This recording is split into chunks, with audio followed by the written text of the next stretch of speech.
তার যে ট্রান্সফরমেশনটা এটা অনেক আউটস্ট্যান্ডিং। আমি তার কোনো হার্ড ভয়েস শুনিনি রাত 3টা সকালবেলা 4টে, এবং যেই হার্ড ওয়ার্ক করেছে আমার ওর পিছনের অনেক গল্প শুনেছি আমি, সব আমার কাছে মিথ্যে মনে হয়েছে। আমরা যে গল্পগুলো বলি একটা ধারাবাহিক একটা, এটা অনেকেই চায়, কিন্তু ও কিন্তু ভেঙে ভেঙে ভেঙে ভেঙে এইটাও একটা ইন্টেলিজেন্ট প্রেজেন্টেশন আমি মনে হয়। সাকিব খানের পিছনে কিন্তু ইন্ডাস্ট্রির অভিনেতা থেকে শুরু করে শিল্পী, কলাকুশলী, ডিরেক্টর সবার অবদান আছে।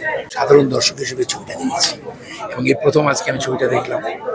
আমি একেবারেই একজন সাধারণ দর্শক হিসেবে আমি বলছি, এবং আমি খুবই বিনোদিত হয়েছি। এবং এটা কিউরিয়াসিটি গ্রাফ কৌতূহল, যেটা শেষ পর্যন্ত, প্রথম থেকে শেষ পর্যন্ত অসাধারণ। এবং এটার যে সিনেমাটোগ্রাফি, অ্যাক্টিং,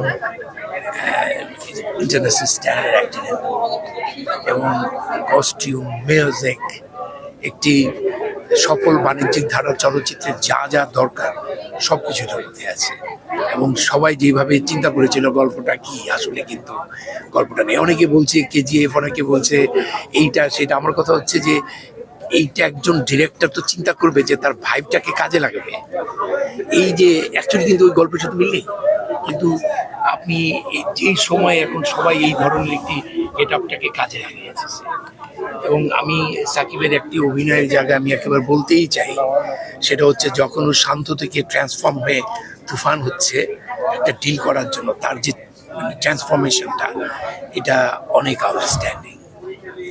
এবং আপনার অভিজ্ঞতা কেমন ছিল আসলে এরকম একটা আমি দীর্ঘদিন এটার সাথে জড়িত ছিলাম, শুটিংয়ে ছিলাম, এবং আমার কাছে মনে হয়েছে যে এরকম I am very much happy. আমি যখন অভিনয় করেছি, আমি তো একজন অভিনেতা, তো আমি ডিরেক্টরকে দেখছিলাম যে অভিনেতার কাছ থেকে নিংড়িয়ে কিভাবে তার কাজটাকে বের করে নিচ্ছে, যেটা একটা ডিরেক্টরের সবচেয়ে বড় ব্যাপার। অভিনেতা, সে বুদ্ধিমান অভিনেতাটি যখন বুঝে ফেলে যে ডিরেক্টর আমাকে ব্যবহার করছে, আমার কাছ থেকে কাজ বার করে নিচ্ছে, তখন কিন্তু সে তো একজন শিল্পী, সে তখন ছেড়ে দেয় ডিরেক্টরের উপরে।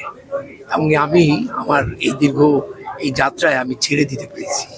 এবং সাকিব খানকে যে জিনিসটা আমাকে এখানে বলতেই হবে, আমি যতক্ষণ ছিলাম আমি তার কোনো হার্ড ভয়েস শুনিনি রাত 3টা সকালবেলা 4টে, এবং যেই হার্ড ওয়ার্ক করেছে আমার ওর পিছনের অনেক গল্প শুনেছি আমি, সব আমার কাছে মিথ্যে মনে হয়েছে। কাজেই আমি তো আমার কাজ দিয়ে বিচার করবো, আমি আমার সাথে যে কাজটা হয়েছে সেখানে আমি দেখেছি। এবং একটা সিনেমাকে কাজ করতে গেলে, ভালো কিছু করতে গেলে, যে এই লোকেশনটা তো আমাদের এখানে হবে না, কোথায় পাবেন আপনি লোকেশন?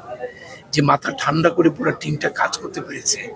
আমি সর্বপ্রথম এই ক্রেডিটটা দিব রায়হান রাফিকে, সাকিব খানকে, এবং তারপরে শাহরিয়ার শাকিলকে। এবং টেকনিক্যাল যে সাপোর্টটা দেখেন, আমার ডিওপি আমাদের, মিউজিক আমাদের, সবই আমাদের সব কিছু, এই ক্যামেরা তো আমাদেরও আছে, কিন্তু সেটার অ্যাপ্লিকেশনটা দারুণ। সিনেমার এক্সপ্রেশন নিয়ে আমি কথা বলবো না, দর্শক বিনোদিত হয়েছে। লিনিয়ার স্টোরি না, একটু বাঁকা টাকা স্টোরি আছে, সেটাও দর্শক কমিউনিকেট করছে। একেবারে আমরা যে গল্পগুলো বলি একটা ধারাবাহিক একটা, এটা অনেকেই চায়, কিন্তু ও কিন্তু ভেঙে ভেঙে ভেঙে ভেঙে এইটাও একটা ইন্টেলিজেন্ট প্রেজেন্টেশন আমি মনে হয়। আমার কাছে মনে হয়েছে এরকম বাংলাদেশে যদি 4-5টা রায়হান রাফি তৈরি হয়, আছে কিন্তু আমাদের চলচ্চিত্র করে দাঁড়াবে। তার মানে কি সাকিব খানকে এতদিন কি কেউ ঠিকমতো ব্যবহার করতে পারেনি? না, এইটাই ভাবে বলা যাবে না, কারণ আজকে সাকিব খান কিন্তু এরকম হুট করে সাকিব খান হয়নি। এই সাকিব খানের পিছনে কিন্তু ইন্ডাস্ট্রির অভিনেতা থেকে শুরু করে শিল্পী, কলাকুশলী, ডিরেক্টর সবার অবদান আছে। একটি ম্যাচিউরড হয়ে উঠেছে এখন। আমি বললে ভুল হবে না, বর্তমান সাবকন্টিনেন্টে এই মুহূর্তে সাকিব খানের বিকল্প নেই। সংবাদ, ফিচার ও অনুষ্ঠানের জন্য ভিজিট করুন সংবাদ প্রকাশের ওয়েবসাইট এবং যুক্ত থাকুন ফেসবুক পেজ ও ইউটিউব চ্যানেলের সঙ্গে।